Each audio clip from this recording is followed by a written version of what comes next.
I have a dream that one day this Nous recevons aujourd'hui Adama Daeko qui est comédien, humoriste sociopolitique. Il est également écrivain.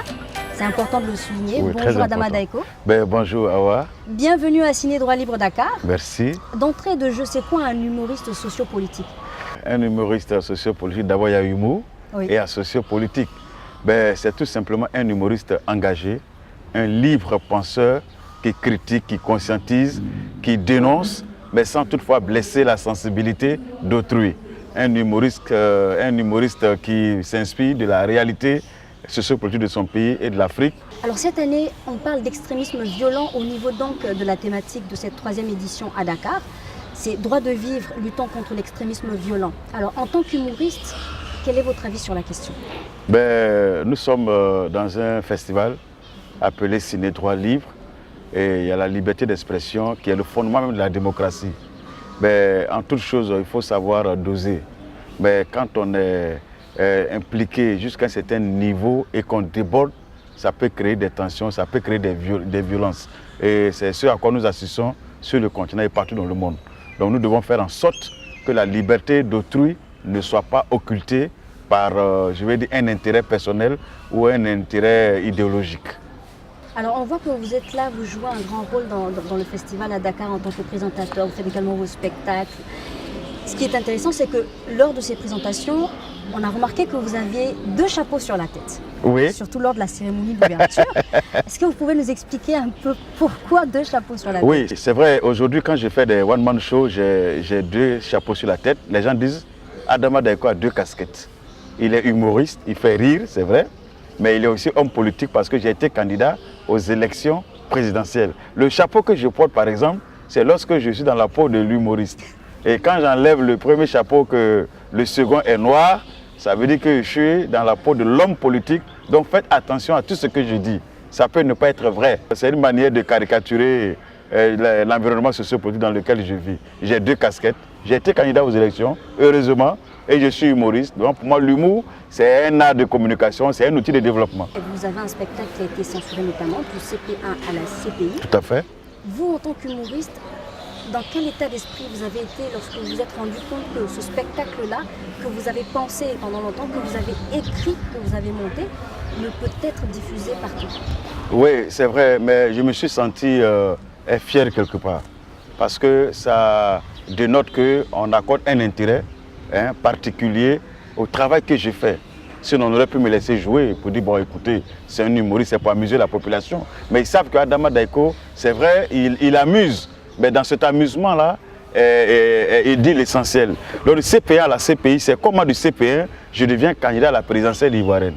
Alors que la CPI, ça veut dire Cour pénale internationale. Mais la CPI aussi peut dire, c'est la correction des présidents infréquentables, c'est la chasse aux présidents insoumis. La CPI, c'est comprimé, périmé, imbuvable. La CPI, c'est capote ou préservatif pour les infidèles.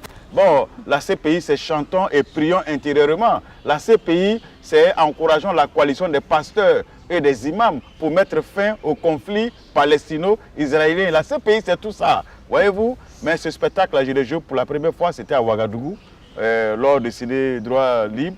Mais je vous assure que les gens ont aimé, ils ont apprécié, parce que la Côte d'Ivoire avait besoin d'un tel spectacle. On sort d'une crise et voilà quelqu'un qui vient pour vous dire, après tout, la vie continue et que la vie d'une nation ne s'arrête pas à une élection.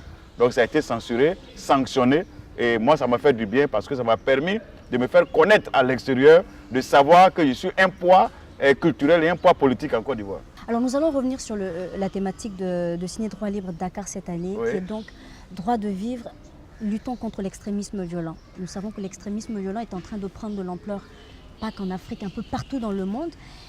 Et la Côte d'Ivoire n'a pas échappé à des attentats. Il y a eu Grand Bassam. Alors, quel est l'état d'esprit de la jeunesse ivoirienne après tous ces événements-là? Cela démontre encore une fois que la jeunesse ivoirienne doit prendre ses responsabilités. Les responsabilités lesquelles doivent leur permettre de savoir que l'avenir de la Côte d'Ivoire, c'est la jeunesse. Alors, chacun appartient à un parti politique, chacun appartient à une religion, mais lorsqu'on se retrouve en train d'écouter les propos des guides, les propos des leaders, et que le jeune lui-même n'arrive pas à je veux dire, à faire une lecture du discours, il peut tomber et il peut basculer facilement dans ce que nous dénonçons dans ce festival. Il faut de temps en temps que les jeunes se disent que je dois avoir un esprit d'éveil permanent pour ne pas laisser entrer toute forme d'excès dans le comportement au quotidien. S'il y avait quelque chose de concret à faire pour changer les choses par rapport à l'extrémisme violent qui prend de l'ampleur, qu'est-ce que ce serait, ne serait-ce qu'un seul élément, qu'est-ce que ce serait pour vous? C'est de demander tout simplement que nos dirigeants africains prennent leurs responsabilités. Parce que nous avons l'impression qu'on ne laisse pas les gens s'exprimer en tant que tels. Il faut laisser les gens s'exprimer, il faut ouvrir la télé, les radios, il faut ouvrir les espaces aux débats, aux échanges. Et ça permet aux uns aux autres de se connaître et de connaître l'autre. Et puis c'est aussi, peut-être vous n'allez pas croire, c'est aussi des élections. Il faut de bonnes élections. Parce que lorsqu'il y a une mauvaise élection en Afrique, il y a tout de suite deux camps qui se mettent en place. Et puis le camp qui se sent frustré, indigné et défavorisé, c'est-à-dire c'est la route, c'est la porte ouverte, n'est-ce pas, à tous ces maux qui minent notre continent africain. Madame Adaiko, merci. Madame, c'est moi qui I have vous a dream. remercie. One day, this nation will rise up, live out the true meaning of its creed. We hold these truths to be self-evident, that all men are created equal. J'ai fait le rêve que le peuple se lèvera dans mon rêve. Cette fille se lèvera dans mon rêve. Le fils se lèvera main dans la main. La mère se lèvera dans mon rêve. C'est des noirs et des blancs, c'est des jaunes et des rouges. Tout est plein de couleurs, des jaunes et des rouges et des noirs et des blancs. Dans mon rêve, y a pas d'homme qui domine.